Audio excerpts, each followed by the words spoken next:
नमस्कार, आप देख रहे हैं बीपी न्यूज में कमलेश धारी। आज हम डिंडीर में हैं, जहां पर जननायक कर्पूरी ठाकुर जी का संवत जयंती मनाया गया है और इस जयंती कार्यक्रम में बहुत से लोग उनके चित्र पर श्रद्धासुमन अर्पित करके उनको नमन किए हैं। हमारे बीच में कुछ लोग हैं, मैं जानना चाहूँगा कि जननायक कर्पूरी ठाकुर जी का विचार क्या था और क्या थे। सबसे पहले आप नाम बोलिएगा। मेरा नाम दीनानाथ सिंह है। मैं आयुर्वेद चिकित्सक से सफ़र करता हूँ, चिकित्सा करता हूँ। कर्पूरी ठाकुर जी ने गरीबों के मसीहा और जननायक, जन जन का नेता भारत के थे। बिहार में उन्होंने जब दबदबा दबंगों का था, उस समय 1976-77 में मुख्यमंत्री पद पर आसीन होकर के गरीबों के उत्थान के लिए बहुत से कार्यक्रम किए, जिससे शिक्षा में गरीब लोग आगे बढ़ना शुरू किए। जननायक कर्पूरी ठाकुर जी नाई समाज से थे। उनको कहा गया कि कर्पूरी कर्पूरा गद्दी छोड़ धर छुड़ा। क्यों कहा गया, कौन कहा? कर्पूरी ठाकुर जी को कर्पूरा न तो धर छुड़ा, गद्दी छोड़ न तो धर छुड़ा की बात यहाँ के जो जमींदार तबके के लोग थे, उन्होंने ऐसा अपनी बात मनवाने के लेकर के कहते थे कि जो मैं कह रहा हूँ वो कीजिए, नहीं तो गद्दी छोड़ दो और छुड़ा फूना पकड़ लो। क्या वो करते थे जो गद्दी छोड़ने के लिए लोग उनको कहा? उनको गद्दी छोड़ने के लिए इस पर कहा कि गरीबों के शिक्षा में भागीदारी, स्कूल में पढ़ने के लिए उत्प्रेरित करते थे और राजपाट में अपनी हक हिस्सा को हकदारी के लिए गरीबों को आगे बढ़ने के लिए, अपनी आवाज बुलंद करने के लिए उन्हें आगाह किया। आज उनको भारत सरकार भारत का सर्वोच्च सम्मान भारत रत्न से सम्मानित का ऐलान किया है। क्यों? आज भारत सरकार ने जो कर्पूरी ठाकुर जी को भारत रत्न से सम्मानित किया गया है, वो भारत सरकार जितने भी गरीब तबके के, अगड़े पिछड़े के जो वोट हैं, उनको बैंक करने के लिए कि हमारे ओर आकर्षित हो, हमारी सत्ता कायम रहे, इसके वजह से कर्पूरी ठाकुर को भारत रत्न से सम्मानित किया। आज के 10 बरस पहले क्यों नहीं किया गया भारत रत्न से सम्मानित? अब कुछ और लोग हैं, कर्पूरी ठाकुर के बारे में क्या जानते हैं? मैं नरेंद्र ठाकुर, डिंडी ग्राम निवासी। कर्पूरी जी पिछड़ों के मसीहा थे। कर्पूरी जी गरीबों के लिए अपनी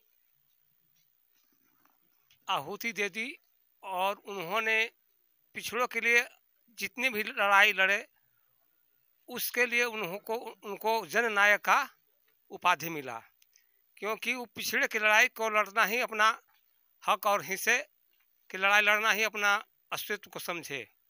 जब कर्पूरी ठाकुर जी मुख्यमंत्री थे तो स्कूल में शिक्षा को फ्री किया गया।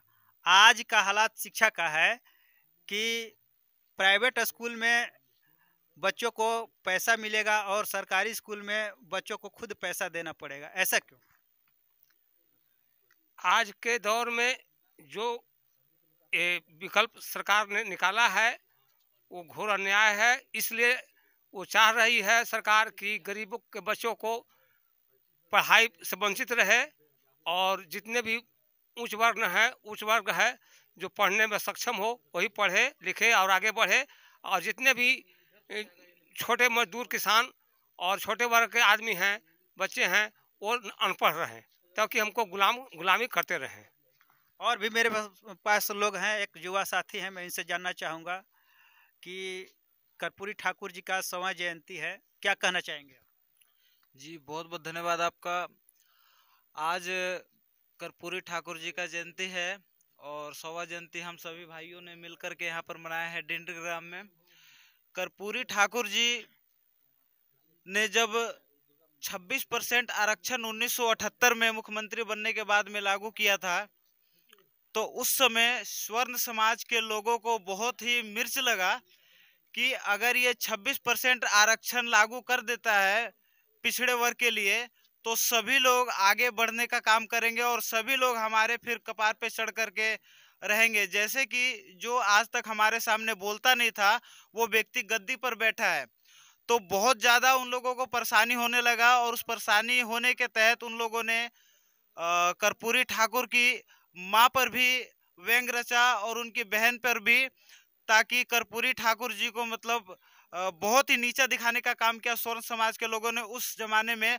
और कर्पूरी ठाकुर जी का कहना था कि जब समाज को आरक्षण के तहत पढ़ने का अधिकार मिलेगा, कुछ व्यवसाय मिलेगा, तो यही वो लोग स्वर्ण समाज के लोग, ब्राह्मण समाज के लोग नहीं चाहते थे कि कर्पूरी मतलब इन लोगों को आरक्षण दिलवाए और जो आरक्षण लागू हुआ है इसको खत्म कर दिया जाए। 1978 में जब कर्पूरी जी ने इसका ऐलान किया था कि 26% आरक्षण दिया जाएगा पिछड़े समाज को। क्या संदेश देना क्या चाहेंगे? जी मेरा संदेश यही है कि जाग जाओ, अभी भी सवेरा होने में बहुत देर है और जाग जाओगे तो सवेरा बहुत जल्दी हो जाएगा। अपने हक अधिकार को लड़ने के लिए आप सभी लोग दोबारा से उपस्थित हो जाएं, क्योंकि जिस प्रकार से भाजपा सरकार जो कि दलित और पिछड़ों पे हर जगह अत्याचार को लेकर के दबा रही है उनके बातों को, तो मैं यही चाहूँगा कि दलित पिछड़ा दोबारा से जाग जाए। कर्पूरी जी की जयंती से उन लोगों को ये सीख मिले कि हम लोग अपने महानायकों का पूजा करें, ना कि किसी राम और शंकर और काली जी का, क्योंकि राम और शंकर काली जी सिर्फ हम लोगों को शूद्र अशूद्र अछूत और अज्ञानी बनाने का काम किए हैं, लेकिन हमारे महापुरुषों ने हमें शिक्षा और ज्ञान को आगे देने का काम किया है। बहुत बहुत धन्यवाद। आज जननायक कर्पूरी ठाकुर जी का जयंती है। साथियों, मैं बताना चाहूँगा कि किसी भी महापुरुष का जयंती या महापरिनिर्वाण तभी सफल होगा जब हम उनके बताए हुए मार्ग पर चलेंगे। ये नहीं कि उनके हम चित्र पर फूल चढ़ा दिए, नमन कर लिए, इससे उनका जयंती सफल नहीं होता है। उनको विचार को अपनाना पड़ता है और उनके विचारधारा को जन जन तक पहुंचाना पड़ता है। नमस्कार, जय भीम। आप देख रहे थे VP न्यूज़। वीडियो को शेयर करें, कमेंट करें। धन्यवाद।